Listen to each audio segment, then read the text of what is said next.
श्री शिवाय नमस्तुभ्यम। स्वागत है आप सभी का एक बार फिर से। मेरे देवाधिदेव महादेव आप व आपके परिवार पर अपनी कृपा दृष्टि सदा सर्वदा बनाए रखें।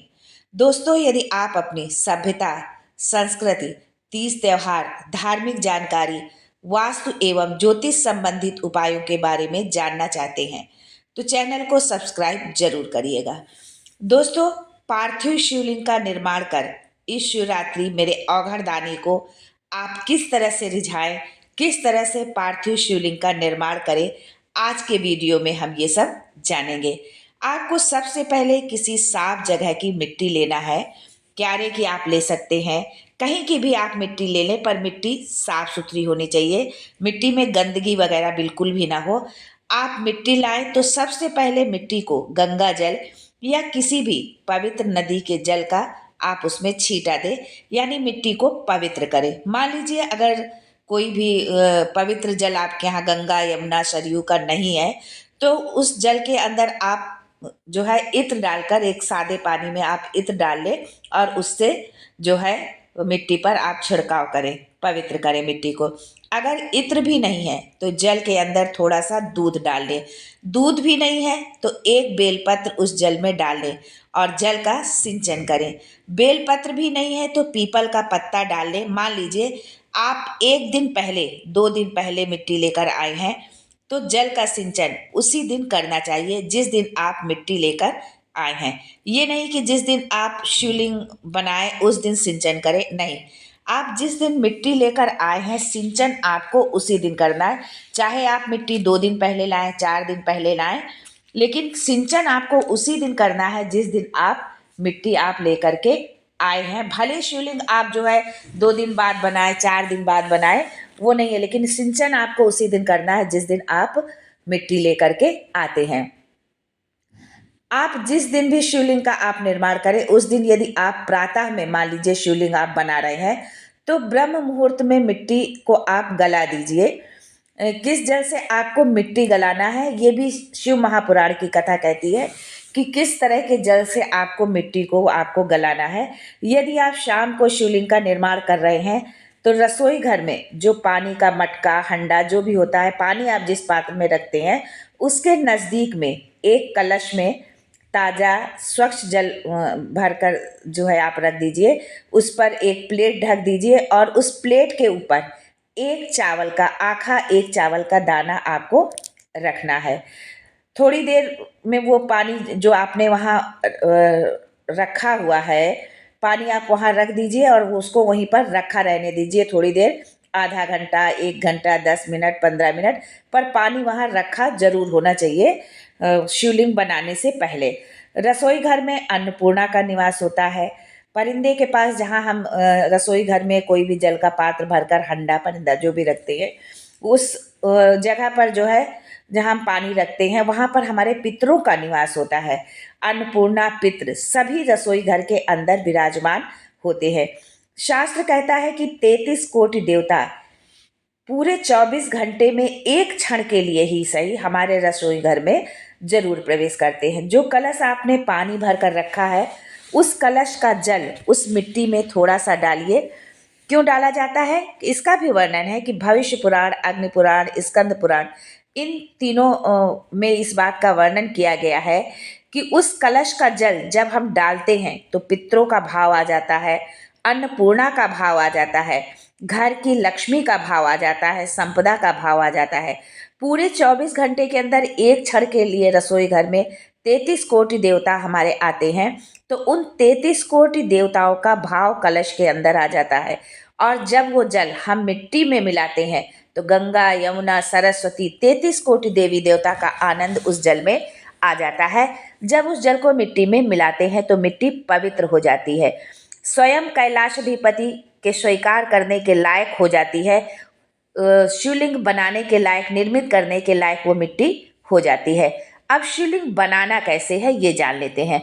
शिवलिंग बनाने से पहले आप पात्र पर, जिस पात्र पर आपको शिवलिंग बनाना है उस पात्र पर आप बेलपत्र एक रखें। जो है बेलपत्र का जो सीधा भाग होता है वो जो है ऊपर की ओर होना चाहिए, जो है, और उसकी जो डंडी होती है वो जहाँ से जल निकलता है, जो जलहरी होती है, उस दिशा की ओर जो है डंडी, उत्तर दिशा की ओर उसका डंडी होनी चाहिए।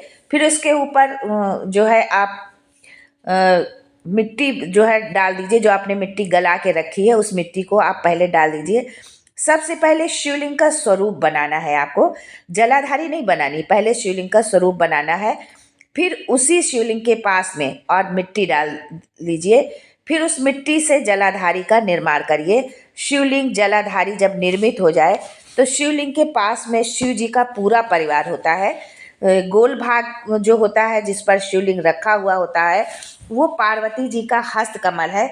जहाँ से पानी नीचे गिर रहा है उसके राइट भाग में गणेश जी का स्थान होता है, लेफ्ट भाग में कार्तिकेय जी का स्थान, और बीच में जो एक मोटी सी लाइन होती है, सर्पाकार होती है, वो पार्वती जी की सबसे छोटी पुत्री अशोक सुंदरी का स्थान है। शंकर जी के ऊपर जो तिकोनी रखी होती है, ऊपर जो जल कलश में होता है और बूंद बूंद करके गिरता है, वो शंकर जी की 5 बेटियां जया, विशरा, सामली बारी, दोतली और देव है।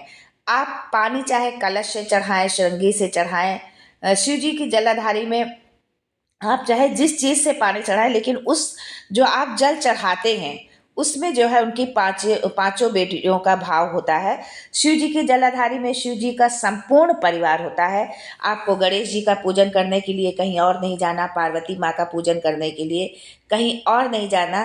भगवान भोलेनाथ अपने पूरे परिवार के साथ ही विराजमान होते हैं। शिवलिंग का निर्माण करने के बाद बहुत ही सुंदर भाव से आप बाबा का श्रृंगार करें, विधि विधान से उनका पूजन करें। हाँ, एक बात का ध्यान जरूर रखें कि यदि आपने पार्थिव शिवलिंग का निर्माण किया है तो रात होने से पहले शिवलिंग का आप विसर्जन करना बिल्कुल भी ना भूलें। उनका विसर्जन कर दें सूर्यास्त से पहले ही। मान लीजिए कि कोई विशेष पर्व है, शिवरात्रि है, हड़ताल का तीज है, या कोई विशेष उत्सव है, या मान लीजिए सावन पड़ा हुआ है, तब आप सारी रात शिवलिंग को रख सकते हैं। लेकिन अगर आपने ऐसे ही आपने बनाया हुआ शिवलिंग और उसका पूजन कर रहे हैं तो आप सूर्यास्त से पहले आप नदी में, जल में, जलाशय में, कहीं पर भी आप जो है शिवलिंग का विसर्जन जरूर कर दें।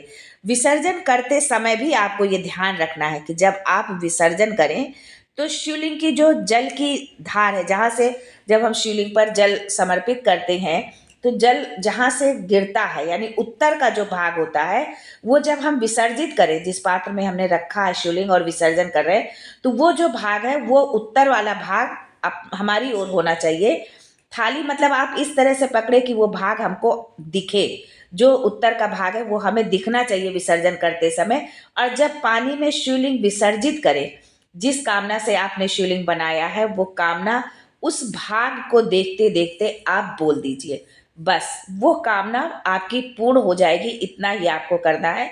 इसको कहते हैं कि पार्थिव शिवलिंग का निर्माण करना और उसकी आराधना करना। आप इस शिवरात्रि को पार्थिव शिवलिंग का निर्माण करें और आपकी जो भी मनोकामना है, आपके जीवन में जो भी समस्या, जो भी दुख तकलीफ है, वो जो है भगवान भोलेनाथ से कहकर इस तरह से शिवलिंग का निर्माण करें और इस तरह से जो है आप उसका विसर्जन करें। भोलेनाथ आपकी संपूर्ण समस्याओं को, संपूर्ण दुखों को आपको हरेंगे और आपको सुख संपत्ति सब कुछ देंगे जो आपकी कामना होगी। दोस्तों, अगर वीडियो पसंद आया हो तो वीडियो को लाइक करिएगा, दोस्तों को शेयर कर दीजिएगा, और अगर आपने अभी तक चैनल को सब्सक्राइब नहीं किया है तो चैनल को सब्सक्राइब करके बेल आइकन जरूर दबाइएगा। और यदि वीडियो ना अच्छा लगे तो आप डिसलाइक भी कर सकते हैं। आज के लिए बस इतना ही। दोस्तों, मिलते हैं अगले वीडियो में एक नई जानकारी के साथ। तब तक के लिए श्री शिवाय नमस्तुभ्यम and thanks for watching my video.